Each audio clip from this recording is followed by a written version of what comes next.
Chapter 5. Kiva led the way inside the cold stone building, her nose wrinkling at the acrid smell that permeated everything from the walls to the floors. Incense burned from a small work table at the side of the square room, but it didn't hide the stench of death, an unpleasant mix of spoiled meat and sour milk. A drain lay in the center of the floor, the stones closest to it stained a reddish brown. Only a fraction of prisoners underwent embalming, usually those from more privileged families who were granted permission to collect their loved ones after death. The lingering scent of thyme, rosemary, and lavender tickled Kiva's nose, but she couldn't smell any wine, indicating it had been some time since the last attempted preservation. Stone slabs were spaced at equal distances around the drain, and while there were currently no cadavers on them, the smell was just as strong as on days when the room was full. The prisoner in charge of the morgue, Mott, was immune to it, but not even the guards monitored this building for long periods of time, unable to stomach the constant odor. "Evening, Kiva," Mott said, sitting on a stool behind the work table, his back slightly hunched, his gray hair thinning on top. "What can I do for you?" From her side, Kiva heard Jaren whisper her name to himself, and she sighed inwardly. "I have 2 for collection," Kiva said to the elderly man. He was relatively new to Zalandov, having arrived only 18 months ago. Too old to be of any use when it came to hard labor, he'd been allocated work in the infirmary, but his fascination with death had made him more of a hindrance than a help. More than once, patients with simple ailments had died on his watch. It had become so problematic that, for the first and only time ever, Kiva had made a request of the warden to transfer him elsewhere. That turned out to be a boon, since prior to arriving at Zalandov, Mott had been an apothecary, so he transitioned comfortably from infirmary to morgue, becoming the head mortician within a short span of months. Indeed, he had even thanked Kiva for her role in his transfer, claiming that he almost felt as if he were back home.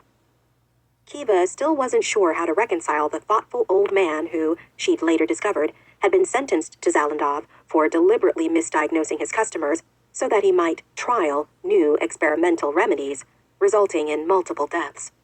But it didn't matter what he'd done outside of these walls.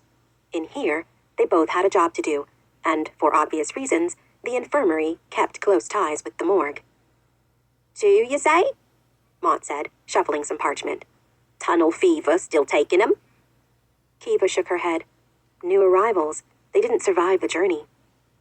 Mott's cloudy eyes shifted to Jaren. Nari had remained at the doorway, and Kiva envied her the fresh air. "You're new today, boy?" Mott asked, his joints cracking as he stood. Jaren looked at Kiva, as if seeking her permission to speak.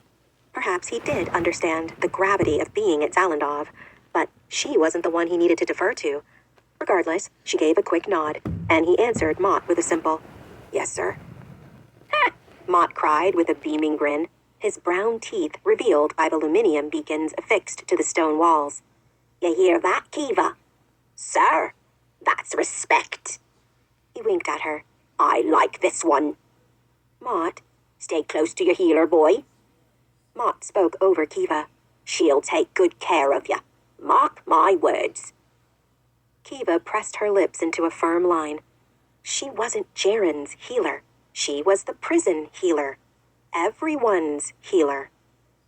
"Will you collect them before you finish up tonight, Mott?" Kiva said, after unclenching her jaw. Mott waved a dismissive hand. Of course. But they'll have to wait for burning. Grendel's already put a load through today." Kiva didn't care when the 2 men were cremated, as long as they weren't decaying in her infirmary. "Fine. Tip's checking on my quarantined patients at the moment, but just call out to him if you need any help." Mott's eyes narrowed. "Tip." Belatedly, Kiva remembered why she was in the morgue rather than her assistant. Still unsure what had happened, she hedged. "He'll stay out of your way, unless you ask." "Do you know what the brat did?" Kiva's eyes flicked to Nari, but the guard's back was to them as she faced out into the grounds. There was no way to tell if she was listening or not.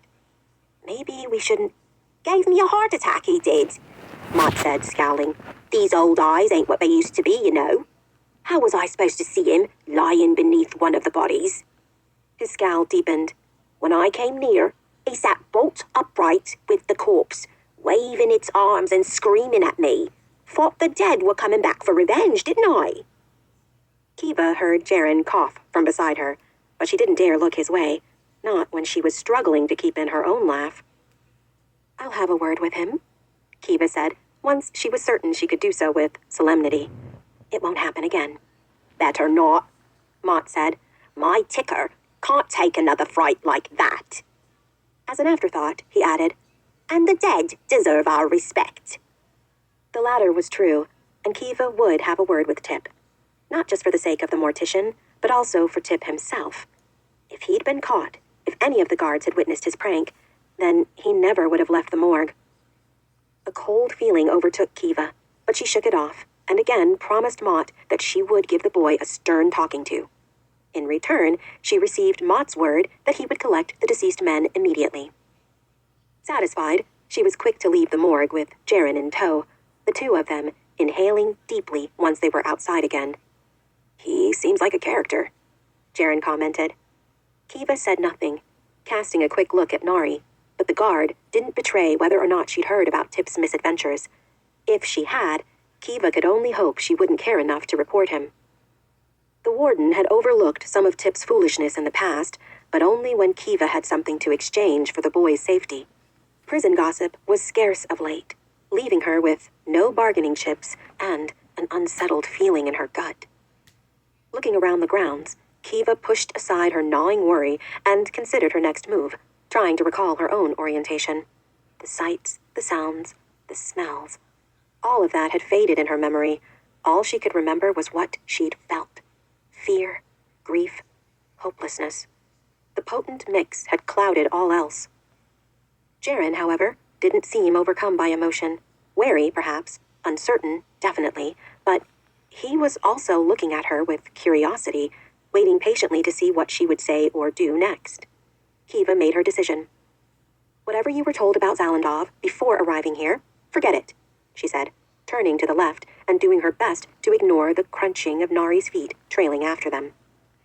I heard that it's a death prison, Jaren said, that very few people ever make it out alive, that it's full of murderers and rebels. Kiva only just refrained from shooting a look back at Nari to say that this was exactly why she shouldn't be doing orientation for new prisoners. Fine, yes, you should try to remember all of that, she amended. Are you a murderer? Jaren asked. Or a rebel? Kiva's mouth hitched up at the side, her amusement mocking more than anything else. If you want to survive longer than the night, don't ask anyone why they're here. It's rude. Jaren studied her thoughtfully, before his focus turned back to the gravel path. He drew his wounded hand in close to his stomach, the first sign he'd given that he was in any pain, though she doubted the carving was the worst of it. Don't you want to know what I did? He asked quietly. Something you need to know about Zalandov, Kiva said, is that who you were out there, she pointed beyond the limestone walls, means nothing in here. So no, I don't want to know what you did, because it does